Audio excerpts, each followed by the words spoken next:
Bună, dragii mei! Bine ați venit pe canalul meu, eu sunt Beatricia și astăzi vă invit alături de mine să pregătim niște prăjituri spectaculoase de mus cu o aromă intensă de alune și ciocolată. Prăjitura noastră va fi alcătuită din următoarele elemente: un strat crocant cu alune, mus de ciocolată neagră, un centru curgător din alune și glazură oglindă de cacao. Haideți să începem! Pentru a pregăti prăjiturile vom avea nevoie de două forme de silicon. Prima are o formă de cilindru, iar a doua o formă de semisfere cu un diametru mai mic. Voi lăsa toate dimensiunile în rețeta scrisă. Pentru început ne vom ocupa de umplutura de alune. Vom umple 6 semisfere cu pastă de alune praline. Această pastă este foarte simplu de realizat în condiții de casă. Rețeta există deja la canal, linkul îl veți putea accesa în descriere. Dăm forma la congelator până semisferele umplute sunt congelate complet. Acest lucru poate dura între 2 și 3 ore și doar în momentul în care sunt complet congelate putem trece la următoarea etapă și anume pregătirea musului. Într-un bol încăpător vom bate frișca rece împreună cu puțină pastă sau esență de vanilie și ca pentru orice alt mus, ea nu trebuie bătută până la vârfuri tari, doar până se îngroașă un pic este suficient.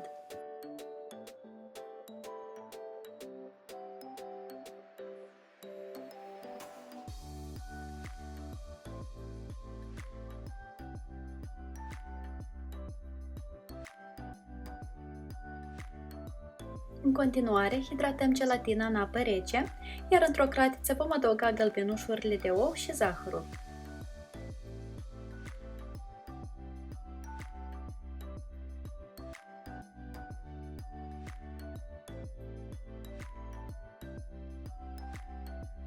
Amestecăm puțin cu un tel, adăugăm laptele și continuăm să amestecăm până totul se omogenizează.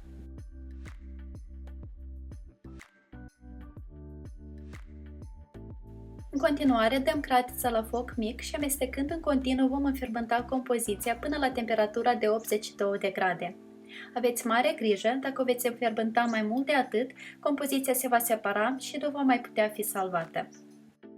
Imediat ce a atins temperatura necesară, luăm cratița de pe foc și adăugăm ciocolata topită. Amestecăm activ până se încorporează și adăugăm gelatina hidratată și topită. Eu am topit gelatina la cuptorul cu microunde timp de 10 secunde. Amestecăm bine până toată gelatina se încorporează și permitem compoziției să se răcească până la cel puțin 40 de grade înainte de a o adăuga în frișcă. Amestecăm activ cu un tel și transferăm musul obținut într-un poș de patiserie.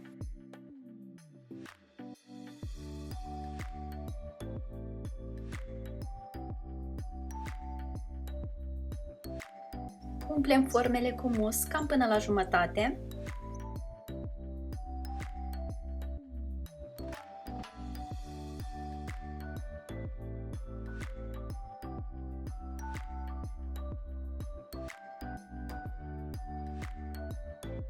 Adăugăm în centrul musului semisferele congelate cu pasta de alune și umplem formele cu musul rămas.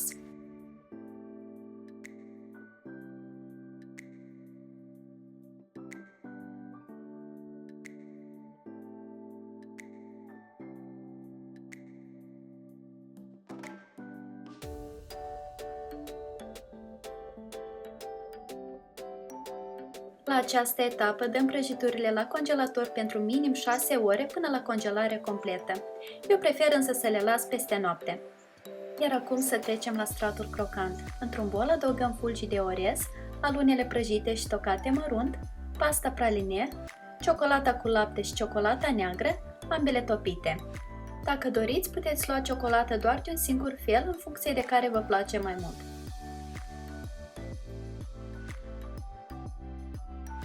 Amestecăm totul bine împreună.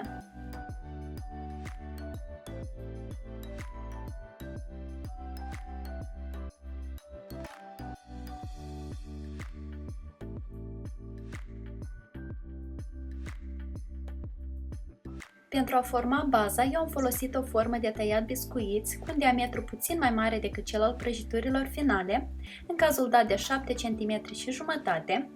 Punem forma pe o tavă tapetată cu hârtie de copt, Luăm aproximativ 2 lingurițe pline din compoziție și o presăm cât de uniform posibil în interiorul formei. Ne străduim să facem suprafața cât mai netedă și atent îndepărtăm forma. Vă recomand să ștergeți lingurița și marginile formei de fiecare dată cu o hârtie de bucătărie, astfel ca compoziția să nu se lipească de ele.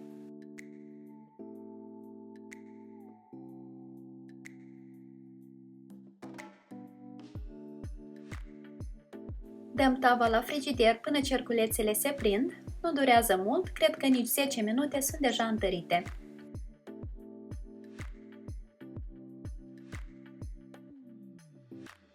Prăjiturile mele au stat o noapte la congelator, la moment sunt tari ca piatra și sunt gata de a fi glazurate. Le scoatem cu atenție din formă și le punem pe un grătar.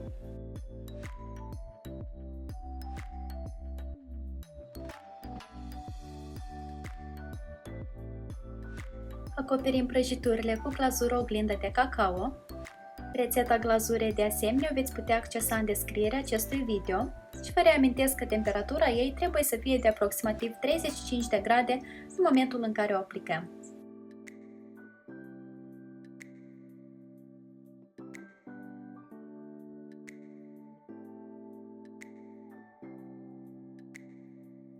Punem prăjiturile pe baza crocantă și la această etapă trebuie să le permitem să stea la frigider pentru 3-4 ore pentru a se decongela înainte de a le putea servi.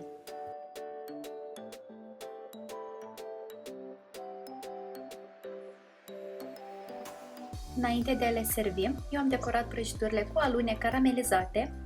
Este un ornament foarte elegant și foarte simplu de realizat.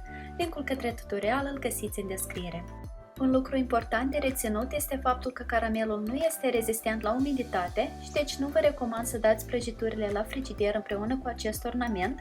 Este cel mai bine să-l aplicați înainte de servire. Iar pentru a păstra mai mult timp, puteți să izolați alunele caramelizate cu puțină ciocolată, pentru că și glazura conține umiditate și astfel caramelul va începe să se topească.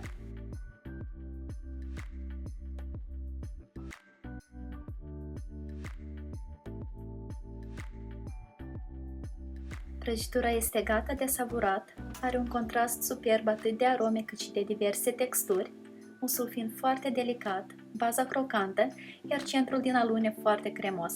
Este un desert elegant și decadent, care instant te cucerește de la prima gustare.